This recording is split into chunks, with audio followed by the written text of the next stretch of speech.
Hello everyone, welcome to Genesis tutorial. आज के lecture में हम बात करेंगे थर्मोडायनेमिक्स प्रैक्टिस सेट नंबर 2। हमने प्रैक्टिस सेट नंबर 1 में 25 क्वेश्चन डिस्कस किए थे। आज हम उसके बाद के क्वेश्चन से 26 टू 50 ये क्वेश्चन आज डिस्कस करने वाले हैं। ठीक है, आगे बढ़ने से पहले मैं आप लोगों को एक बार रिमाइंड कराना चाहता हूँ, जो लोग अभी नए हैं वो प्लीज़ चैनल को सब्सक्राइब कीजिए और ताकि और बेल आइकन को भी प्रेस कीजिए ताकि आपको आने वाले सभी वीडियोस के नोटिफिकेशन मिलते रहे। ठीक है बेटा, चलिए हम स्टार्ट करते हैं।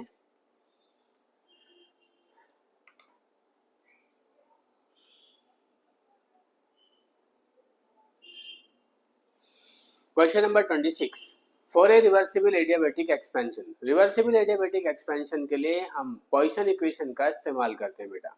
पॉइसन इक्वेशन क्या है हमारी? प्रेशर और वॉल्यूम वाली पॉइसन इक्वेशन है। PV raise to the power gamma equals to constant. अगर हम इसका लॉग ले लें, क्योंकि हमें ग्राफ एक्चुअल में लॉग पी के बीच में और लॉग वी के बीच में खींचना है, तो हमने क्या किया, इसका लॉग लिया। और जब दो चीज़ें मल्टीप्लाई में होते हैं और उनका लॉग लेते हैं तो क्या हो जाता है, उनके बीच में प्लस का साइन आ जाता है। log p plus log v raise to the power gamma.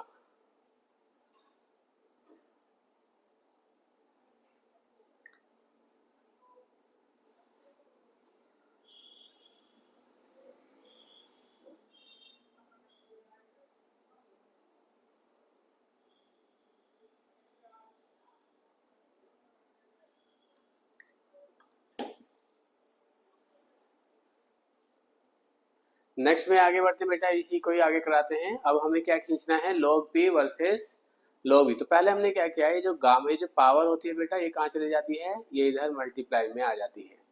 तो ये क्या हो जाएगा आपका ये इधर मल्टीप्लाई में आ जाएगा और ये हमारे पास बन जाएगा log p plus gamma log v equals to constant आ जाएगा बेटा।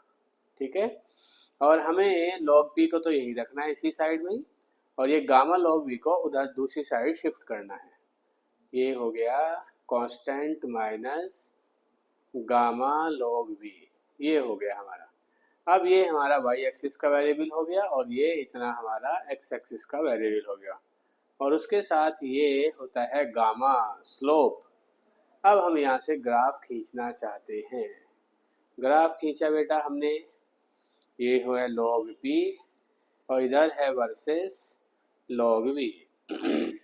तो जब log v का वैल्यू 0 होगा तो ये कुछ log p का वैल्यू क्या होगा, इसके बराबर होगा। और जैसे जैसे हमारा log v का वैल्यू इंक्रीज होगा, नेगेटिव स्लोप होने की वजह से, ये स्लोप क्या है बेटा, जो एक्स एक्सिस के वेरिएबल के साथ होता है, ये हमारा स्लोप कहलाता है। तो स्लोप हमारा कैसा है, स्लोप यहाँ पर नेगेटिव स्लोप है। ये क्या हो गया बेटा, स्लोप। तो स्लोप कैसा है, नेगेटिव स्लोप है हमारे पास, नेगेटिव स्लोप। तो इससे हमारे पास हो जाएगा log p versus log v। तो हमें ग्राफ कुछ ऐसा देखने को मिलेगा, और इससे स्लोप का वैल्यू कैसा आएगा, स्लोप हमारा नेगेटिव स्लोप आएगा और माइनस गामा के इक्वल आएगा। तो यहाँ स्लोप का मतलब ढलान से होता है बेटा, तो ढलान कैसा है, नेगेटिव ढलान है हमारे पास। नेक्स्ट क्वेश्चन में आते हैं। जूल थॉमसन एक्सपेरिमेंट क्या बेटा, जूल थॉमसन में पढ़ा था बेटा, ये एक आइसोएंथैल्पिक प्रोसेस होती है और एक एडियाबैटिक की प्रोसेस होती है। सबसे पहले डेफिनेशन यही है इसकी, when a gas is expanded adiabatically from higher pressure to lower pressure. तो एडियाबैटिक प्रोसेस या रुद्धोष्म प्रक्रम है, आइसोएंथैल्पिक प्रोसेस है, यानी कि एच का वैल्यू क्या रहता है, सेम रहता है। सही है बेटा, तो हमारा कौन कौन सा सही है इसमें, सेकंड और थर्ड। सेकंड और थर्ड का हमारा ये कौन सा है, ऑप्शंस हमारा बी आंसर आ जाएगा। ये हमने कहाँ किया था, ये जूल थॉमसन में पढ़ा है बेटा। जिन लोगों ने जूल थॉमसन नहीं पढ़ा है, प्लीज़ मैंने इसी लिंक में, इसमें ही हमने डिस्क्रिप्शन में लिंक दिया है, तो आप वहाँ जाकर भी इसको देख सकते हैं।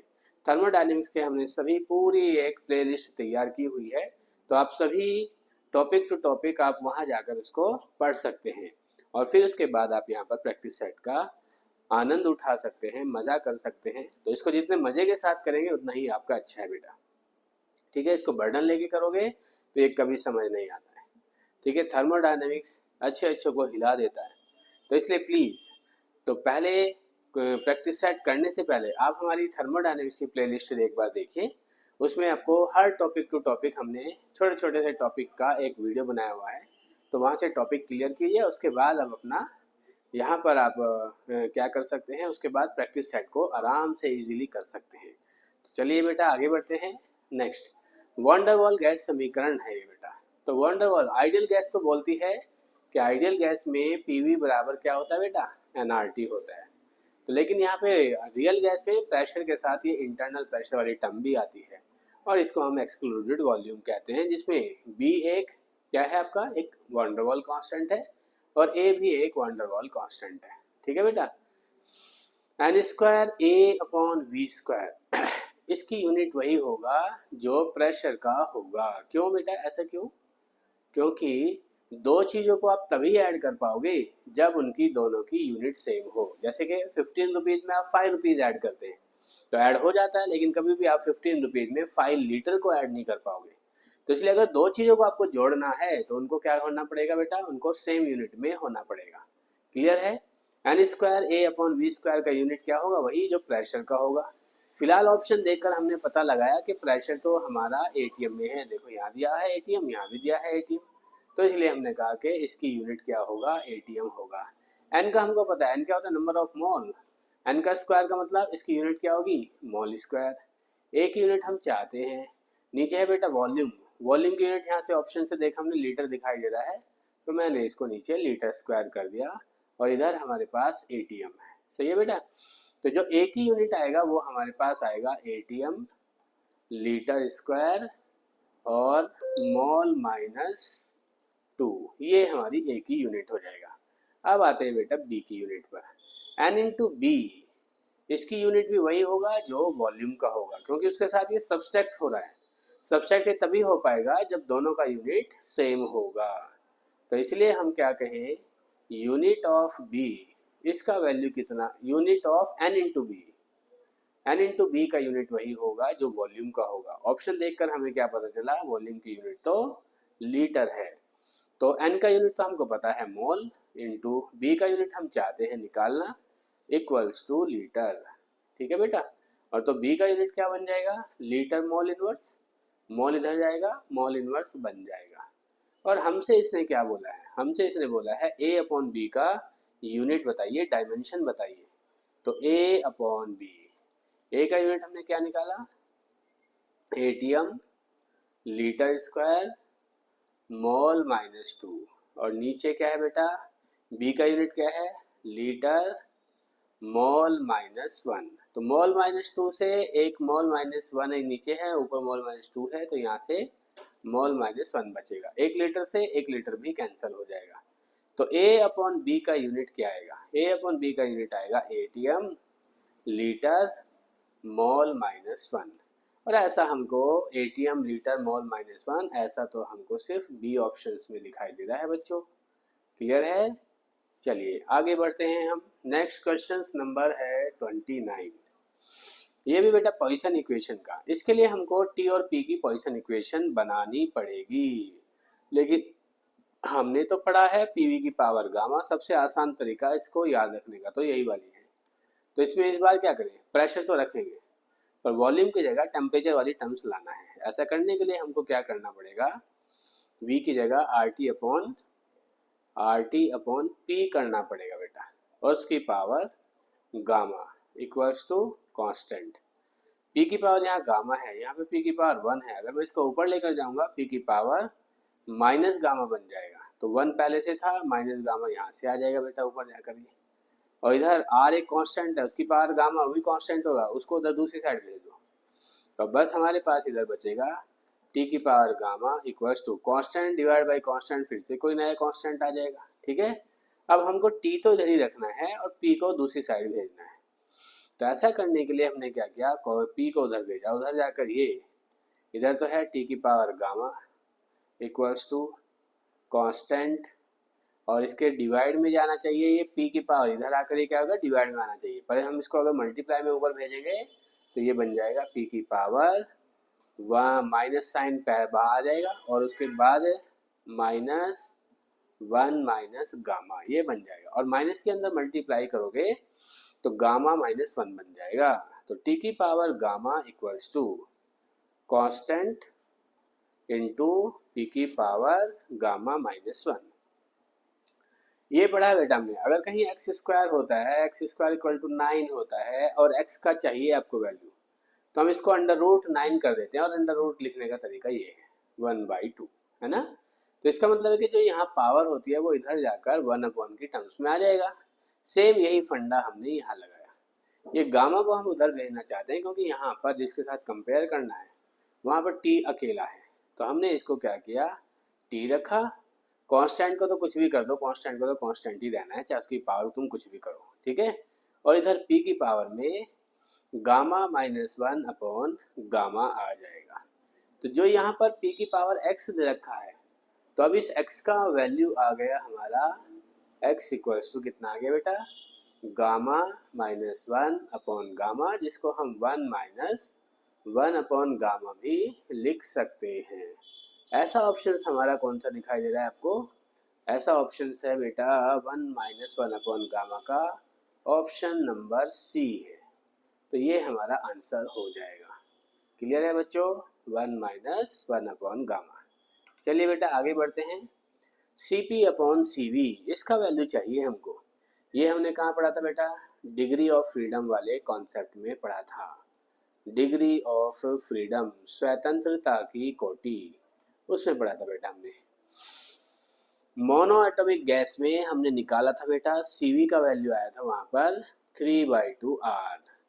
और उसके बाद हम Cp निकालेंगे, हमने पढ़ा है Cp - Cv equals to R या Cp equals to R plus Cv होता है, जिसको हम ऐसे लिख सकते हैं R प्लस Cv का वैल्यू कितना हो गया बेटा, Cv का वैल्यू हो दिया है अभी निकाला ऊपर 3/2R, R प्लस 3/2R, तो Cp बन जाएगा 5/2R। हमें क्या चाहिए, Cp अपॉन Cv। Cp कितना है 5/2R, Cv कितना है 3/2R। R से R कैंसिल हो जाएगा, 2 से 2 भी कैंसिल हो जाएगा और हमारे पास आएगा 5/3। और 5/3 का ऑप्शन हमको ए दिखाई दे रहा है। सही है बच्चों, आगे बढ़े। चलिए question number 31। A fixed mass of an ideal gas undergoes A reversible adiabatic expansion. एक फिक्स अमाउंट ऑफ गैस है, रिवर्सिबल एडियाबैटिकली एक्सपेंड हो रही है। इसने कहा टेम्परेचर, एडियाबैटिक का मतलब क्या हुआ, तुमने एनर्जी को आना जाना बिल्कुल बंद कर दिया है, ना अंदर से एनर्जी बाहर जाएगी ना बाहर से अंदर आएगी। अब बेचारा काम कैसे करेगा, एक्सपेंशन में तो सिस्टम को काम करना पड़ता है। एक्सपेंशन या प्रसार, एक्सपेंशन में क्या होता है बेटा, सिस्टम वर्क करता है। एक्सपेंशन में क्या होता, वर्क डन होता है बाय द सिस्टम। तो work done by the system होता है एक्सपेंशन में। और काम करने में तो एनर्जी खर्च होती है, कहाँ से आएगी एनर्जी, अपनी एनर्जी का इस्तेमाल करेगा। अपनी एनर्जी का इस्तेमाल करेगा तो टेम्परेचर घट जाएगा। सेम ऐसे ही है जैसे बेटा आपको खाने को ना दिया जाए और काम लिया जाए, तो क्या हुआ, कुछ टाइम के बाद बॉडी का टेम्परेचर डाउन होना स्टार्ट हो जाएगा, बॉडी की एनर्जी खर्च होनी स्टार्ट हो जाएगी और कुछ टाइम के बाद बॉडी फ्लैट हो जाएगा। आपको दुख दर्दों से मुक्ति मिल जाएगी, सारे एग्जाम एक ही झटके में क्वालिफाई हो जाएंगे, ठीक है। तो इसलिए क्या है, इसलिए खाता पीता रहो बेटो, नहीं तो काम गड़बड़ हो जाएगा। सही है, तो इसलिए क्या है, सिस्टम अगर क्या हो गया, एडियाबेटिक सिस्टम बन गया, ना तुम्हें से लिया जा रहा है ना तुम्हारा दिया जा रहा है।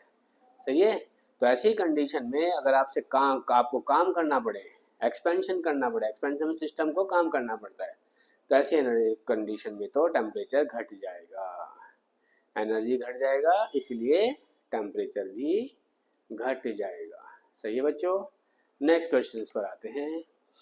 The correct order of entropy, हमने पीछे पढ़ा था बेटा, सेकंड लॉ ऑफ थर्मोडायनेमिक्स में कहा था कि सॉलिड की एंट्रोपी सबसे कम होती है, उससे ज़्यादा लिक्विड की होती है और सबसे ज़्यादा गैस की एंट्रोपी होती है। यहाँ CO2 की गैस का केस लिया है, कोई सी भी एंट्रोपी का ऑर्डर क्या होगा वही होगा। देखो सबसे ज़्यादा गैस का, उससे कम लिक्विड का, सबसे कम सॉलिड का, तो इसलिए आंसर यही हो जाएगा। एंट्रोपी क्या है बेटा, रैंडमनेस, ठीक है। तो मॉलिक्यूल सबसे ज़्यादा रैंडमली कहाँ रहते हैं, रैंडमली अव्यवस्था के साथ कहाँ रहते हैं बेटा, रैंडमनेस, सबसे ज़्यादा मॉलिक्यूल गैस में, गैस के अणुओं के बीच में कोई बल कार्य नहीं करता है, कोई फोर्स वर्क नहीं करता है, इसलिए हम कहते हैं कि गैस की एंट्रोपी सबसे ज़्यादा होती है।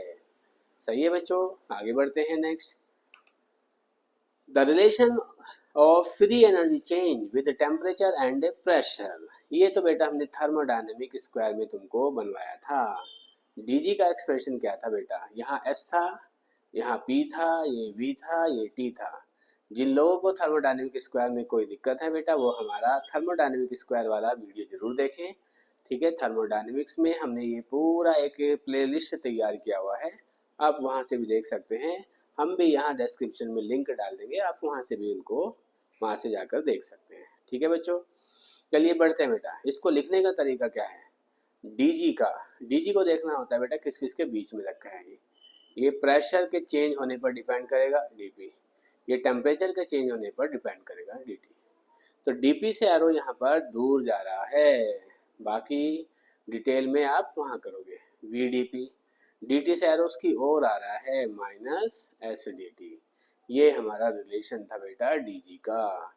पूरे अच्छे से समझने के लिए आप एक बार कहाँ जाइए, हमारे थर्मोडायनेमिक स्क्वायर वाले वीडियोस में जाइए। थर्मोडायनेमिक की जो प्ले लिस्ट हमने बनाई हुई है वहाँ जाकर देख सकते हैं, या डिस्क्रिप्शन में भी हमने लिंक डाला है, आप वहाँ भी जाकर देख सकते हैं। क्लियर है बच्चों, तो इसलिए हमारा ऑप्शन कौन सा हो जाएगा, वीडीपी माइनस एसडीटी का ऑप्शन है बेटा, डी ऑप्शन है। क्लियर है बच्चों, चलिए आगे बढ़े। चलिए, इफ द इन्वर्जन टेम्परेचर, ये भी बेटा हमने जूल थॉमसन में पढ़ा था। इन्वर्जन टेम्परेचर होता क्या वाला है, ये क्या बोला है बेटा, इन्वर्जन टेम्परेचर या व्युत्क्रमण तापमान। इन्वर्जन टेम्परेचर वो टेम्परेचर होता है जिस पर कोई भी रियल गैस आइडियल गैस की तरह बिहेव करने लगती है, वास्तविक गैस आदर्श गैस की तरह व्यवहार करने लगे, तो इसको हम कहते हैं इन्वर्जन टेम्परेचर। इसको टी से रिप्रेजेंट किया जाता है, इसका वैल्यू 2a/RB के बराबर होता है। सही है बेटा, गैस के मॉलिक्यूल जब तक तुमने बाहर से उसका संपर्क हटाया हुआ है, कॉन्टैक्ट हटाया हुआ है, तो गैस के मॉलिक्यूल अपने इन्वर्जन टेम्परेचर पर रहते हैं। और जैसे ही तुम उसको कहीं, मान लो तुमने गुब्बारे के अंदर गैस भरा हुआ है, जैसे ही गुब्बारे को ओपन करोगे, उसका मुंह खोलोगे, तो अंदर से गैस बाहर निकल के आएगी। ठीक है, तो वहां से वो कहाँ रही है, रूम टेम्परेचर पर। तो रूम टेम्परेचर अब उस इन्वर्जन टेम्परेचर से कम है या ज़्यादा है, उसी के अकॉर्डिंग हीटिंग या कूलिंग होगा। सही है बेटा, तो गैस के मॉलिक्यूल कहाँ भागते हैं, अपने इन्वर्जन टेम्परेचर से रूम टेम्परेचर की ओर। तभी इन्वर्जन टेम्परेचर दिया है -80°C, और इसमें अगर आप 273 ऐड कर दो तो कितना बनेगा, 8, 273 माइनस 80, ये कितना हो जाएगा बेटा, 193 केल्विन आ जाएगा। ठीक है, तो 193 केल्विन तो एक ऐसा टेम्परेचर है, ना तो इस पर हीटिंग होगा ना कूलिंग होगा। अगर गुब्बारा के अंदर गैस भरा है, उसका इन्वर्जन टेम्परेचर 193 केल्विन है, और बाहर का टेम्परेचर भी तुमने सपोज करो 193 कर दिया। ठीक है, किसी भी तरह से करके तुमने बाहर का टेम्परेचर भी एक कंटेनर के अंदर भर दिया सब कुछ, और वहाँ का टेम्परेचर मेंटेन कर दिया 193 केल्विन, तो उस गैस में ना तो हीटिंग होगा ना ही कूलिंग होगा। लेकिन अगर हमें क्या चाहिए यहाँ पे, शीतलक प्रभाव यानी कि कूलिंग। कूलिंग क्या होगा, कूलिंग होता है बेटा कम टेम्परेचर पर आना, ये कूलिंग कहलाता है। अब हमको ये देखना है 193 से कम टेम्परेचर कौन सा है। 193 से कम टेम्परेचर है 173। तो अगर हमने बाहर का टेम्परेचर सेट कर दिया 173, तब गैस के मॉलिक्यूल कहाँ भागेंगे, 193 केल्विन से 173 केल्विन की ओर जाएंगे, और ज़्यादा टेम्परेचर से कम टेम्परेचर की ओर आना, यही हमारा कूलिंग कहलाता है। इसलिए हमारा ऑप्शन क्या हो जाएगा, हमारा ऑप्शन डी आ जाएगा। 193 पर नाइदर हीटिंग नॉर कूलिंग होगा, ना तो हीटिंग होगा ना ही कूलिंग होगा। 273 केल्विन पर, 193 से 273 पर आएंगे तो टेम्परेचर बढ़ेगा, तो इसको कहेंगे हीटिंग। 298 पर यहाँ भी होगा हीटिंग, तो इन दोनों में हीटिंग होगा। यहाँ पर ना तो हीटिंग होगा ना ही कूलिंग होगा, और यहाँ पर क्या होगा, यहाँ पर सिर्फ कूलिंग एंड कूलिंग होगा। सही है बच्चों, आगे बढ़ते हैं। Joule Thomson coefficient, Joule Thomson coefficient म्यू/J फॉर ए गैस क्या होता है बेटे, तो डेफिनेशन है बिल्कुल। म्यू/J का एक्सप्रेशन हमने पढ़ा था, del T over del P at constant H is known as Joule Thomson coefficient, Joule Thomson गुणांक। ठीक है, दाब के सापेक्ष स्थिर एंथैल्पी पर ताप का परिवर्तन जूल थॉम्सन गुणांक कहलाता है। इसे म्यू जेटी से रिप्रेजेंट किया जाता है। आइडियल गैस के लिए इसका वैल्यू 0 होता है और रियल गैस के लिए इसका वैल्यू कितना होता है 1/Cp 2/RT माइनस बी, ये होता है बेटा। सही है, ये हमारा जूल थॉम्सन है। नेक्स्ट में आते हैं फॉर हीटिंग। हीटिंग के लिए बोला है कि joule Thomson coefficient which of the following option is true. Heating के केस में joule Thomson coefficient, Joule Thomson coefficient का एक एक्सप्रेशन ये है माइनस का 1/Cp, फिर उसके बाद ब्रैकेट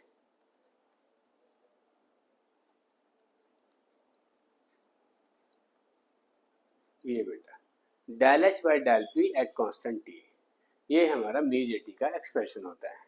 और एक म्यू जेटी का ये एक्चुअल में second thermodynamic equation of state की फॉर्म में भी है। जब हम इसका वैल्यू रखते हैं बेटा तो ये हमको क्या मिलता है माइनस का T into del V by del T at constant P plus V आ जाता है। फिर हम इस माइनस के साइन के अंदर मल्टीप्लाई कर देते हैं तो म्यू जेटी का जो एक्सप्रेशन आएगा वो ये आता है 1/Cp bracket T into del V by del T at a constant P minus V, ये आता है। और म्यू जेटी का एक एक्सप्रेशन हमने अभी पीछे ही बताया था कि ये del T over del P at constant H बी होता है। हीटिंग के केस में, हीटिंग का मतलब क्या हो गया बेटा, हीटिंग का मतलब है टेम्परेचर बढ़ गया तो dt कैसा आएगा पॉजिटिव में आएगा। और ये डेफिनेशन में ही होता है इसकी, when gas is expanded adiabatically from higher pressure to low pressure, तो जूल थॉम्सन में dp का मान सदैव कैसा आता है नेगेटिव आता है। ऊपर पॉजिटिव नीचे नेगेटिव, ओवरऑल क्या बन जाएगा नेगेटिव। नेगेटिव का मतलब क्या होता है बेटा less than zero, negative means less than zero. अब हमें उसी के अकॉर्डिंग ये बताना है कि mu jetty less than zero कैसे आ सकता है। यहाँ से देखो बेटा लेस देन जीरो का मतलब नेगेटिव, नेगेटिव आने के लिए इसको क्या होना पड़ेगा पॉजिटिव, क्योंकि इधर से अगर पॉजिटिव आए बाहर साइन नेगेटिव है तो म्यू जेटी नेगेटिव आ जाएगा। तो पॉजिटिव आने के लिए del H by del P at constant T को ग्रेटर देन जीरो होना पड़ेगा। और ऐसा हमको ऑप्शन या तो ये दिखाई दे रहा है del H by del P constant T पर ग्रेटर देन जीरो, या हमको ये दिखाई दे रहा है। तो हमने कहा कि हम दो ऑप्शंस पर तो आ चुके हैं। कौन कौन से दो ऑप्शन, ये वाला भी गया और ये वाला भी गया, सिर्फ हमारा ऑप्शन या तो बी होगा या डी होगा। क्लियर है बच्चों। अब दूसरी वाली कंडीशन पर आते हैं, T into del V by del T. हाँ देखो हमें क्या चाहिए म्यू जेटी नेगेटिव में चाहिए, ये तो कांस्टेंट वैल्यू हो गया। नेगेटिव कैसे आएगा जब v बड़ा हो किससे, इससे बड़ा हो। जब नेगेटिव वाला बड़ा होगा पॉजिटिव वाली वैल्यू से तो तब म्यू जेटी नेगेटिव में आ जाएगा और mu jetty less than zero हो जाएगा। तो इसलिए v को बड़ा होना पड़ेगा इससे। और ऐसी कंडीशन कौन सी है बेटा, ऐसी कंडीशन ये है देखो t into del V by del T at constant p, ये होना चाहिए छोटा और ये होना चाहिए v बड़ा, ताकि वॉल्यूम वाली टर्म बड़ी हो गई जो कि नेगेटिव में आती है, इससे म्यू जेटी नेगेटिव आ जाएगा। तो इसलिए हमारा ऑप्शन क्या हो गया, हमारा ऑप्शन हमारा बी ऑप्शन हो गया। क्लियर है बच्चों, आगे बढ़े। चलिए the efficiency of A Carnot engine working reversibly, ये कार्नोट साइकिल में पढ़ा था बेटा हमने। एफिशिएंसी को ईटा से रिप्रेजेंट करते हैं जो कि T H minus T C upon T H, ये होता है हमारी कार्नोट साइकिल की एफिशिएंसी। आगे इसको डिटेल में जानने के लिए आप हमारा कार्नोट साइकिल वाला लेक्चर जरूर देखिए। थर्मोडायनेमिक्स की प्लेलिस्ट में हमने इसको रिकॉर्ड किया हुआ है, आप वहां जाकर इसका देख सकते हैं। डिस्क्रिप्शन भी आपको इसका लिंक भी आपको डिस्क्रिप्शन में मिल जाएगा। क्लियर है बच्चों। तो इसका आंसर की बात करते हैं तो आंसर क्या होगा T H minus T C upon T H, हमको डी ऑप्शन में दिखाई दे रहा है। तो बस यही हो गया कि दो टेम्परेचर हैं, एक टेम्परेचर टी एच है एक टी सी है। टी एच सोर्स का जहाँ से सिस्टम को हीट मिलनी है, यानी कि जहाँ पर हमारा फ्यूल जल रहा है बर्निंग हो रहा है फ्यूल की, वहाँ से सिस्टम हीट लेगा, गर्म होगी, उसके अंदर की गैस गर्म होगी, वो एक्सपेंड होगी और फिर पहिया हमारा रोटेट होना स्टार्ट हो जाएगा। क्लियर है। चलिए ये एफिशिएंसी का फॉर्मूला होता है बेटा, आप कार्नोट साइकिल वाले लेक्चर देख सकते हैं, वहाँ से आपको क्लियर हो जाएगा।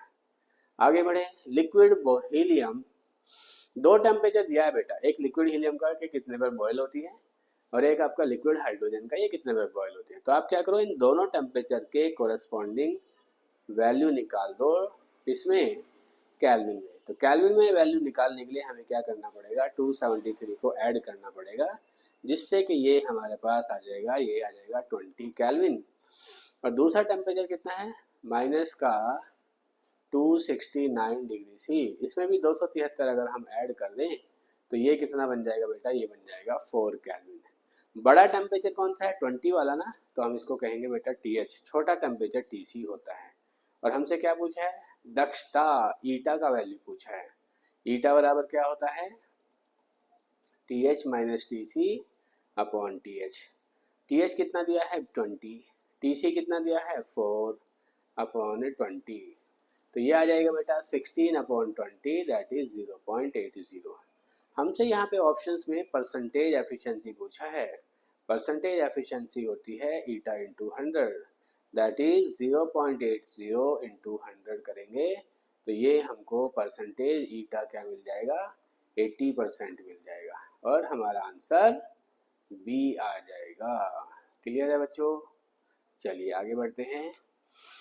Suppose the coldest reservoir we have at hand, दो टेम्परेचर दे रखे हैं बेटा। कोल्डेस्ट रिजर्वायर का टेम्परेचर TC दिया है। कोल्डेस्ट रिजर्वायर क्या होता है बेटा, सिंक, जहाँ पर इंजन हमारा हीट रिजेक्ट करता है। तो हमारे इंजन का जो सिंक होता है वो कौन होता है, हमारा एटमॉस्फेयर सिंक का काम करता है। सही है बेटा, हमारा जो इंजन है वो अपनी हीट कहाँ रिलीज करेगा, एटमॉस्फेयर को रिलीज करेगा। ठीक है, और एफिशिएंसी भी दे दिया परसेंटेज की फॉर्म में। तो TC का वैल्यू दिया है 10 डिग्री सी, कैल्विन में इसको बदलोगे तो 273 ऐड करना पड़ेगा और ये बन जाएगा 283 कैल्विन। TH हमसे पूछा है गर्म जलाशय का तापमान यानी कि टेम्परेचर ऑफ हॉट रिजर्वायर, ये हमसे पूछा है। TH हमको निकालना है। हमको परसेंटेज ईटा भी दिया है, कितना है बेटा 90%। तो हमें तो फॉर्मूले में ईटा चाहिए, ईटा होता है परसेंटेज ईटा डिवाइड बाई 100। जैसे परसेंटेज ईटा क्या था, ईटा इंटू 100, तो हमने कहा ईटा चाहिए तो परसेंटेज ईटा को 100 से डिवाइड करेंगे, 90 अपॉन 100 दैट इज 0.9 हो जाएगा। क्लियर है, अब अपना फॉर्मूला लगा दो, eta equals to TH minus TC upon TH, 0.9 equals to TH हमें चाहिए माइनस TC कितना है 283 डिवाइड बाई TH, यहाँ से क्रॉस मल्टीप्लाई कर देंगे बेटा, तो ये यहाँ से कितना मिल जाएगा हमको 0.9 TH equals to TH minus 283। 283 को आप इधर ले आओ, 0.9 को उधर भेज दो, तो इससे क्या मिल जाएगा हमको 283 equals to TH minus 0.9 TH वहाँ से कॉमन लेंगे तो कितना बनेगा, ये यहाँ से बेटा मैं ये इसको यहाँ दिखा देता हूँ। ठीक है, तो 283 इक्वल्स टू आ जाएगा कितना, यहाँ दिखा देते हैं हम इसको, ये आ जाएगा 283 इक्वल्स टू TH को यहाँ से कॉमन लिया 1 माइनस 0.9 यानी कि 0.1 बन जाएगा। तो 0.1 TH इक्वल्स टू 283 और TH इक्वल्स टू आ जाएगा 2830 कैल्विन। ऐसा हमारा ऑप्शन कौन सा है, ऐसा ऑप्शन तो हमारा डी लग रहा है बेटा। सही है बच्चों, तो इस तरह से हमारा ये आंसर आ गया आपका। ठीक है,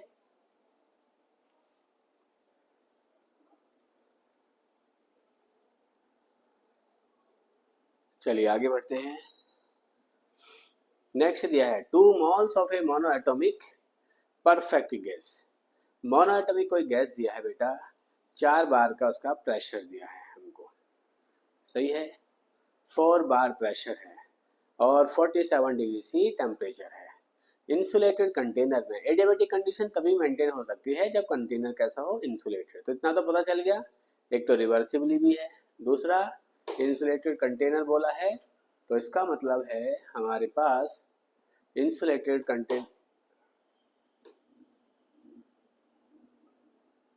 कंटेनर का मतलब क्या हुआ बेटा कि एडियाबेटिक प्रोसेस है। तो हमें एक तो प्रेशर दे रखा है स्टार्टिंग का, एक हमको टेम्परेचर दे रखा है। ठीक है, स्टार्टिंग का प्रेशर है, स्टार्टिंग का टेम्परेचर है। तो यहाँ से हमें क्या करना पड़ेगा, टेम्परेचर और प्रेशर वाली पॉइसन इक्वेशन को बनाना पड़ेगा। हमने क्या पढ़ा है, पीवी की power gamma equals to constant. हमें प्रेशर तो चाहिए लेकिन टेम्परेचर चाहिए, वॉल्यूम नहीं चाहिए। तो हमने क्या किया, P into R T upon P किया। सही है बेटा। तो P into R T upon P, उसकी पावर क्या कर दिया हमने, गामा कर दिया, इक्वल्स टू कांस्टेंट। सही है बच्चों। अब इसके बाद हम क्या करें, आर को तो उधर भेज दें तो कांस्टेंट है, टी रह जाएगा हमारे पास, और पी की पावर गामा ये 1 है। तो यहाँ से हमारे पास बनेगी पी की power 1 minus gamma into T की power gamma equals to constant. ये हमारे पास एक इक्वेशन बन जाएगा। क्लियर है। चलिए अब हमें क्या करें, दो प्रेशर दो टेम्परेचर के लिए हमें इसको इस्तेमाल करना पड़ेगा। P1 V1 की power 1 minus gamma into T1 की power gamma equals to constant. ये हमें इसको P1 V1 की पावर गामा इंटू T1 की power gamma equals to P2 की पावर 1 माइनस गामा और T2 की पावर गामा, ये हमें इसको यूज करना पड़ेगा। क्लियर है बच्चों। चलिए हम आगे बढ़ते हैं। हाँ, तो क्या है वह हमारे पास, दो प्रेशर दो टेम्परेचर में से, दो प्रेशर दो टेम्परेचर, इसमें से हमें इसको इस्तेमाल करना है। क्या है बेटा, आप देखते हैं जरा। P1 की पावर, बात आती है गामा कहाँ से लाएं। मोनो एटॉमिक अभी पीछे निकाला था तुमने, मोनो एटॉमिक गैस के लिए Cv का वैल्यू क्या होता है, 3/2R। तो Cp कितना आएगा, R प्लस Cv से 5/2R। फिर गामा क्या था, Cp upon Cv, Cp upon Cv से बेटा ये कितना बन जाएगा, गामा 5/3 आ जाएगा, जिसको हम 1.66 भी लिख सकते हैं। हमें यहाँ क्या इस्तेमाल करना है, एक गामा भी इस्तेमाल करना है और 1 माइनस गामा भी इस्तेमाल करना है। तो 1 माइनस 1.66 से ये माइनस का 0.66 बन जाएगा। अब यहाँ पर हम इसका इस्तेमाल कर लेते हैं। क्या है बेटा, पॉइसन इक्वेशन ये थी हमारी, इसमें यूज कर लो इसको। P1 की पावर 1 माइनस गामा, T1 की पावर गामा, P2 की पावर 1 माइनस गामा और T2 की पावर गामा। तो P1 कितना दिया है, 4, उसकी पावर है 1 माइनस गामा का मतलब 0.66 इंटू T1 की पावर, T1 कितना दिया बेटा, 47 डिग्री C। 47 को अगर आपने केल्विन में बदला तो क्या करना पड़ेगा, 273 ऐड कर दो, तो 3 इसमें जाएगा तो ये कितना बन जाएगा, 50, 270 और 50, 320 ये बन जाएगा। 320 ये केल्विन में आ जाएगा। ठीक है बेटा। अब ये हो गया, T1 क्या हो गया, 320, उसकी पावर कितना है 1.66 इक्वल्स टू P2। हमसे क्या पूछा उसने, temperature at which the pressure reduces to 3 bar. तो P2 का मान दे रखा है कि 3 दे रखा है, वो किसकी पावर भी वही 0.66 माइनस के साइन के साथ, और हमसे T2 पूछा है। T2 का वैल्यू कितना बेटा, ये T2 आ जाएगा 1.66। अब हमें इसको सॉल्व करना है। सॉल्व करने के लिए कैलकुलेटर का इस्तेमाल करेंगे या इसका लॉग लेकर हम इसको सॉल्व करेंगे बेटा। लॉग लेंगे तो क्योंकि मेरे पास जगह कम है, मैंने ऑलरेडी सॉल्व किया है, तो इससे हमारे पास जो आंसर आएगा बेटा 285 का आंसर आएगा। आप इसको सॉल्व करेंगे तो आपको ये आंसर मिल जाएगा। ठीक है, कैलकुलेटर का इस्तेमाल कर सकते हैं तो वहाँ से, अदरवाइज इसका लॉग लेंगे ना बेटा तो ये जो पावर में है ना ये सब मल्टीप्लाई में आ जाएंगे। और log 4 का वैल्यू हमको पता है 0.6020, और log 32 इसका भी वैल्यू पता है बेटा। ठीक है, 2 की पावर कितना होता है 32, उसी से आपका 32 इंटू 10 करके इसका भी हम लॉग ले सकते हैं। लॉग हम करा चुके हैं। जिन लोगों को लॉग नहीं आता बेटा वो हमारी मिसलेनियस वीडियोस देखें, प्लेलिस्ट बनाई हुई है हमने एक मिसलेनियस की, उसमें लॉग और एंटी लॉग की हमने वीडियो डाली हुई है, आपको वहाँ से वो सारा मिल जाएगा। सही है बेटा, कि हम कैसे किसी की भी लॉग की वैल्यू निकालते हैं, वहाँ से आप वो वैल्यू निकालेंगे, रख देंगे यहाँ पर।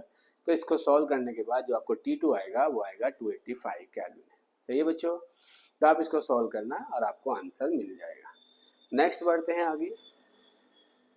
The amount of reversible work done to compress 1 mole of N. अब इस बार वर्क दिया है बेटा, रिवर्सिबल बोल दिया ऑलरेडी, हमें और कुछ जाने की जरूरत नहीं है। तो डब्ल्यू रिवर्सिबल का तो फॉर्मूला हमने क्या पढ़ा था, माइनस का 2.303 एनआरटी था वैसे तो, पर यहाँ पे 1 मोल लिया है तो हम इसलिए आरटी यूज कर लेंगे, आरटी लोग।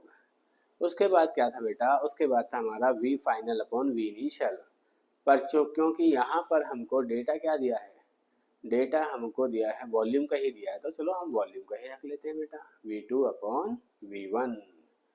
टेम्परेचर दिया है 300 केल्विन, 2.303, ऑप्शन से जूल में है, किलो जूल में है, तो हम पहले जूल वाला रख लेते हैं।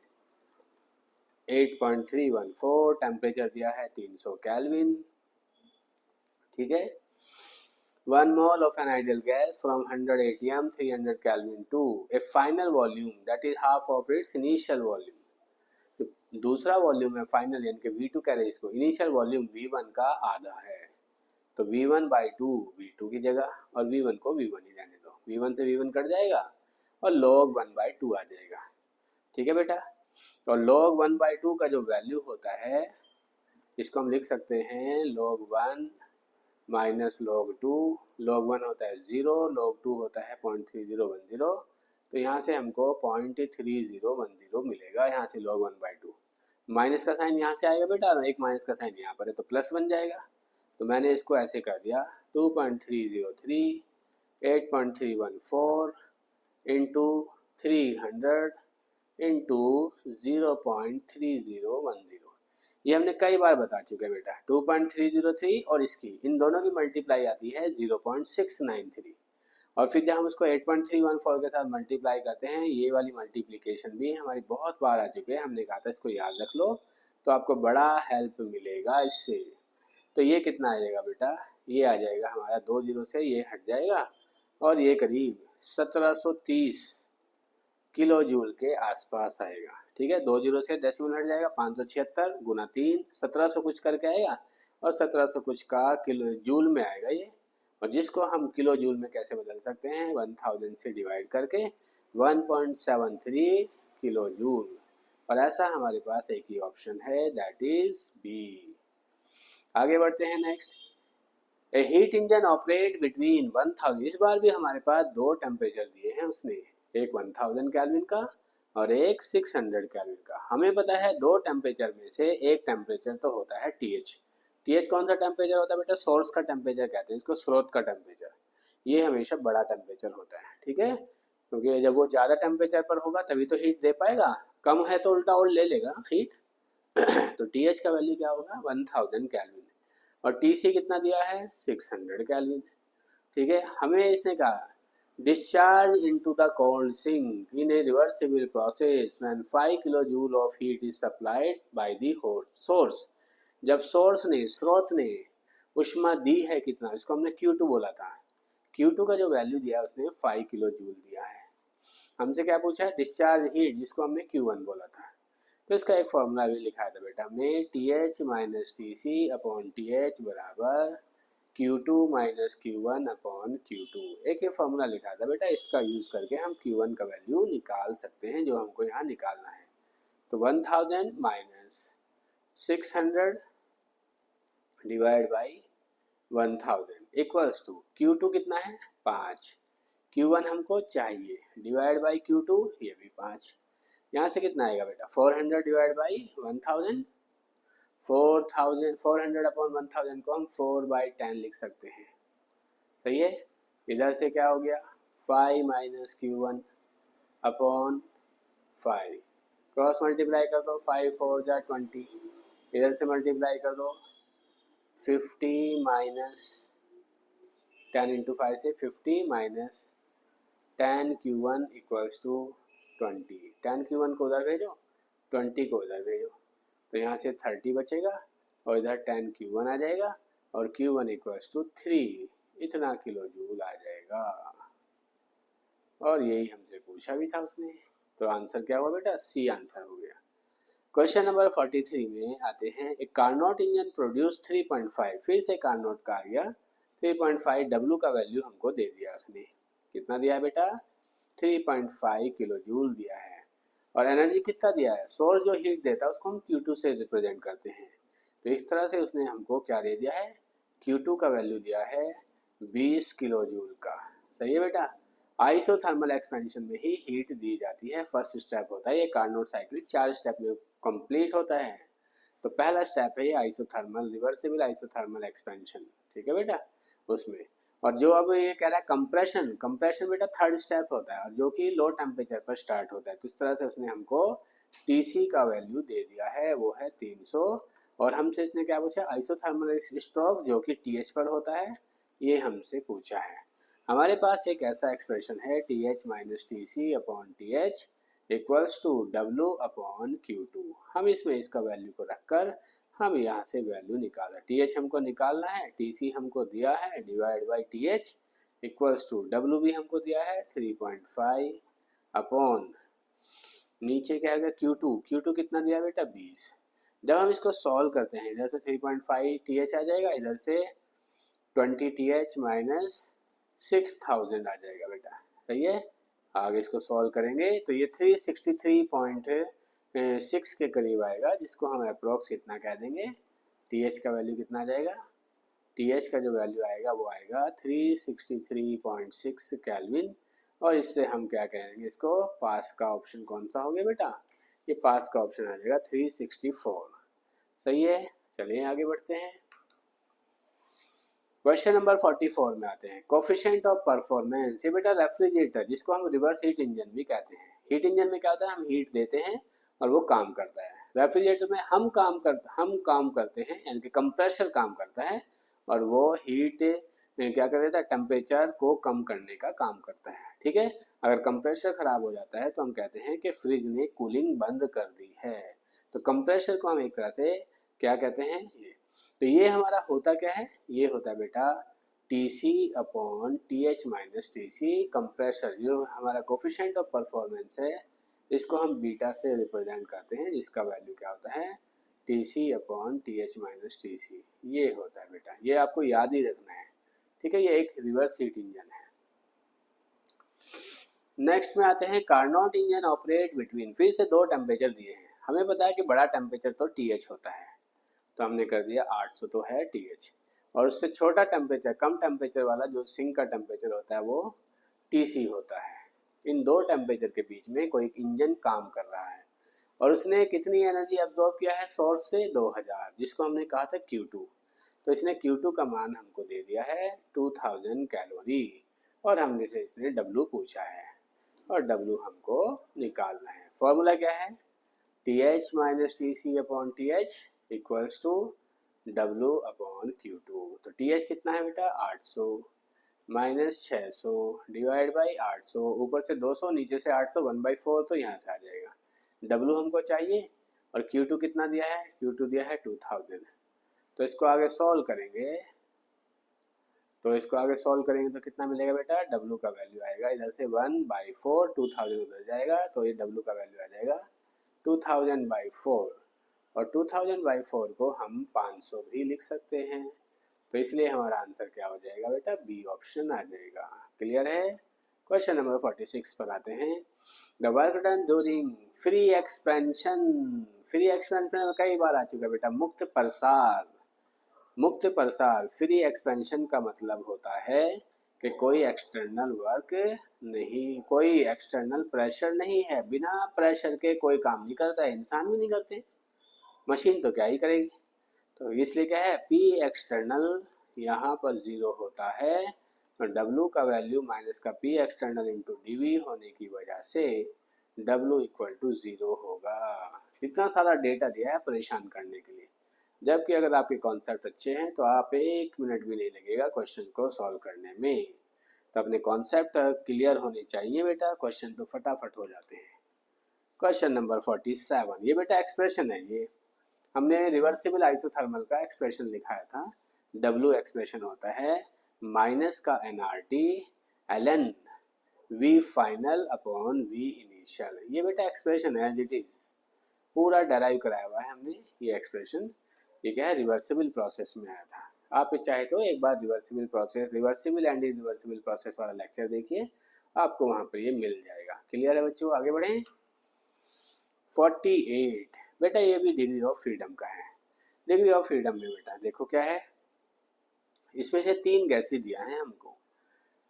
CO2 दिया है, एक SO। CO2 कैसा होता है बेटा, लीनियर होता है, ट्राई एटॉमिक है, लीनियर है। SO2 क्या है, ये नॉन लीनियर है, अरेखीय। और फिर उसके बाद H2O, ये भी नॉन लीनियर है, अरेखीय। तीनों के तीनों ट्राई एटॉमिक है बेटा, सही है। तो आप क्या करो, पहले CO2 के लिए कर लेते हैं। क्या निकालना है हमको, स्थिर आयतन वाली ऊष्माधारिता, इनके CV का मान निकालना है। तो पहले हमने कहा ट्रांसलेशनल डिग्री ऑफ फ्रीडम, जो कि हमेशा 3 होती है, उसका एनर्जी कंट्रीब्यूशन 3/2 RT आता है। एक का 1/2 RT होता है, 3 है तो यहाँ पे 3/2 RT आएगा। रोटेशन में, लीनियर में रोटेशन कितने होते हैं बेटा, 2 होते हैं, और एक देता है 1/2 RT, तो 2 देगा 2/2 RT, यानी कि ओनली RT। और फिर वाइब्रेशन में क्या होता है, 3n-5, ये हमारा लीनियर के लिए वाइब्रेशन डिग्री ऑफ फ्रीडम आता है। ठीक है, वो कितना होता है बेटा, लीनियर वाले केस में ये 3n। n का वैल्यू कितना चल रहा है, ट्राई एटॉमिक का मतलब 3, n का वैल्यू 3, तो 3 × 3 9, 9 - 5 4, तो ये 4 आ जाएगा। और एक वाइब्रेशन RT का देता है कंट्रीब्यूशन, 4 है तो 4RT यहाँ से आ जाएगा, 4RT 5RT और 1.5 ये हो गया। तो टोटल मिलाकर तीनों को जब हम ऐड करते हैं तो हमें U का मान मिलता है। तो U का मान हमको 6.5 RT आएगा। और हमने इसका शॉर्टकट बताया था बेटा, जो U का वैल्यू आए उसी में CV का वैल्यू वहाँ से कितना आ जाएगा, 6.5 R आ जाएगा।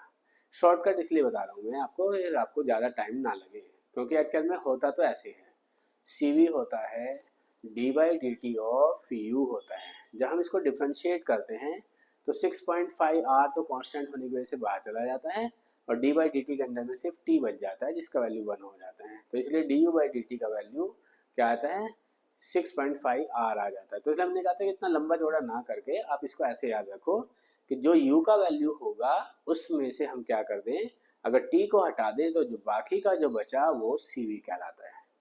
तो यहाँ से ये CV का मान कितना आया बेटा, ये किसकी बात हो रही थी यहाँ पर, ये CO2 की बात हो रही थी, वही है हमारा लीनियर।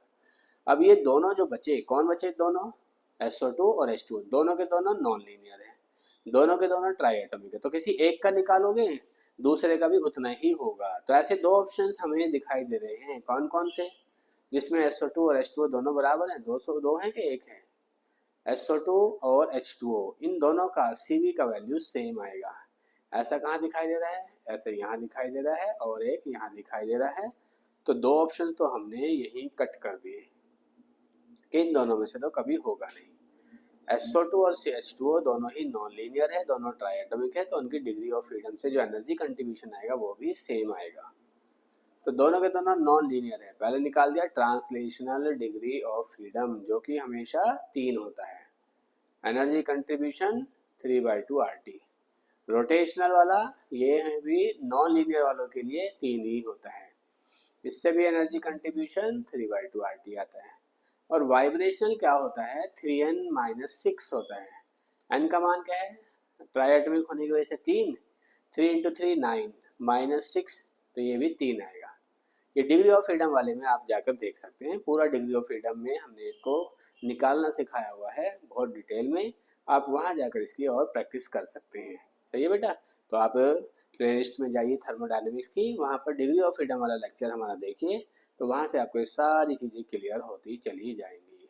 तो जब हम इन सबको ऐड करते हैं क्या मिलता है, U कितना आ जाएगा, 3/2 RT, 3/2 RT, 3 RT तो यहाँ से मिला, और 3 RT ये है, तो दैट इज 6 RT। और अभी शॉर्टकट क्या बोला, CV का मान क्या आएगा, U के मान में से T हटा दो तो क्या बचा, 6R।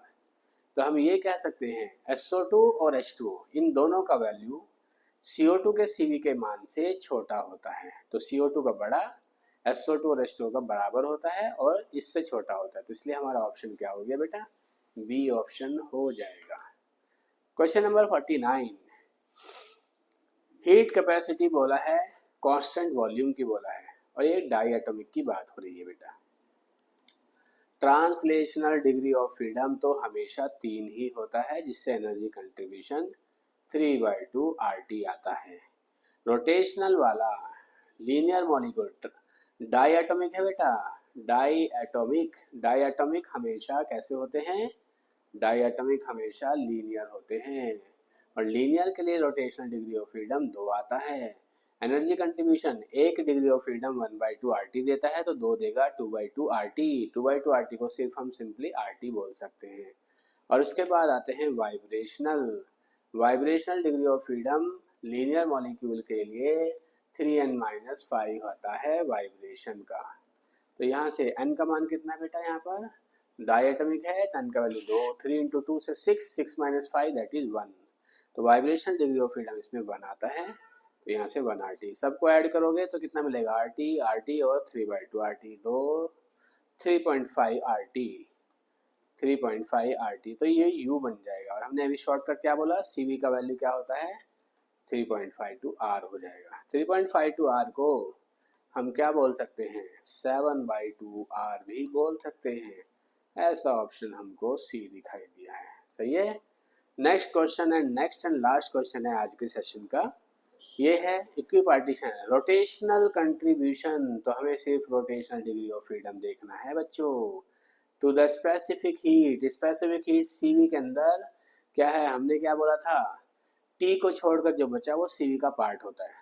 तो रोटेशनल कितना आएगा, किसी भी क्या बोला है बेटा, लीनियर मॉलिक्यूल के लिए, लीनियर मॉलिक्यूल में रोटेशनल होते कितने हैं, लीनियर है तो 2 रोटेशनल होते हैं। और एक rotational degree of freedom 1/2 R को देता है, तो 2 देगा 2 × 1/2 R, यानी कि R का कंट्रीब्यूशन आ जाएगा। हमारा आंसर ही आ जाएगा बेटा। ठीक है। अरे RT देता था ना, 1/2 RT। एनर्जी कितना देता है एक rotational degree of freedom, 1/2 RT। हमने कहा था एनर्जी में से T हटा दो तो वो CV का कंट्रीब्यूशन होता है, तो हमने वही किया बेटा, 1/2 RT ना बोल के 1/2 R बोल दिया। इतना क्या है, ये CV कंट्रीब्यूशन होता है, CV contribution corresponding to 1 corresponding to 1 rotational हो या ट्रांसलेशनल हो, degree of freedom, 1 degree of freedom इतना कंट्रीब्यूशन देता है R में। तो इसलिए हमारा आंसर क्या हो जाएगा बेटा, D आंसर हो जाएगा। ठीक है।